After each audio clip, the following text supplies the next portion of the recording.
Ladies and gentlemen, Henry Fonda. I've always been an admirer of Franklin D. Roosevelt. So I was especially interested recently when I saw a movie of FDR as a young man, his fight against polio, his courage, his endurance, his will to live.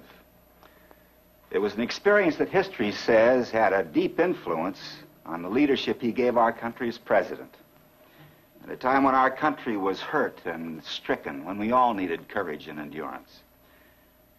I know another man like that with the same strong character, the indomitable will to live. This I've known for over 15 years, ever since I read an article in the Reader's Digest by John Hersey about a young naval officer in the Solomon Islands during some of the darkest days and nights of World War II. August 2nd, 1943, in the South Pacific. A U.S. Navy PT boat is patrolling the Solomons. The Japanese fleet is everywhere. 3 miles to the northeast, 10,000 Japanese are on Kolombangara Island. 5 miles to the west is Vela La Vela, more Japanese. 1 mile south, the Japanese camp on Gizo. The PT boat is cruising quietly. At the wheel is her captain, Navy Lieutenant John F. Kennedy. Suddenly, out of the dark night, a Japanese destroyer bears down at 40 knots and rams the PT boat in two. Thrown on his back on the deck, Lieutenant Kennedy stares up to see the destroyer pass through his boat. But half the PT boat stays afloat, and Lieutenant Kennedy helps 10 other survivors hang on. Eventually, they leave the sinking hulk and swim for a small island 3 miles southwest. One man has been badly injured.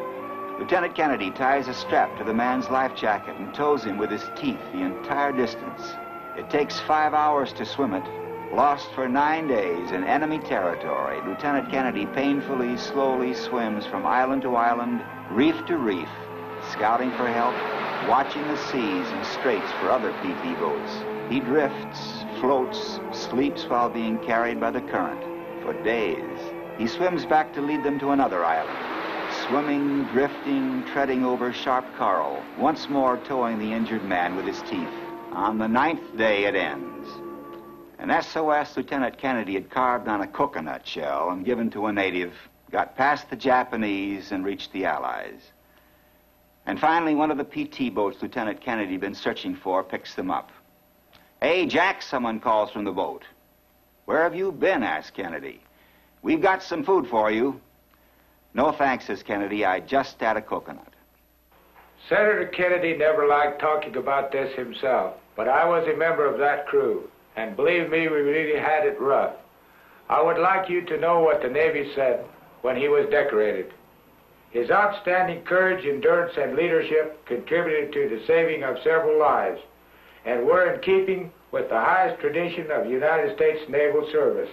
Courage, endurance, leadership. John F. Kennedy has them all the way, and the way has been the hard way. As president, John F. Kennedy will have the courage to meet the greatest challenge our country has ever faced.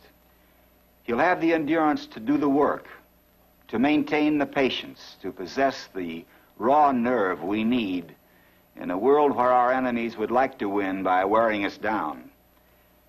And he will give us leadership for the 60s, a new American leadership for the world beyond the seas to honor and respect. FDR, a man who loved the sea. John F. Kennedy, another man of the sea. His hand will be a strong hand on the ship of state.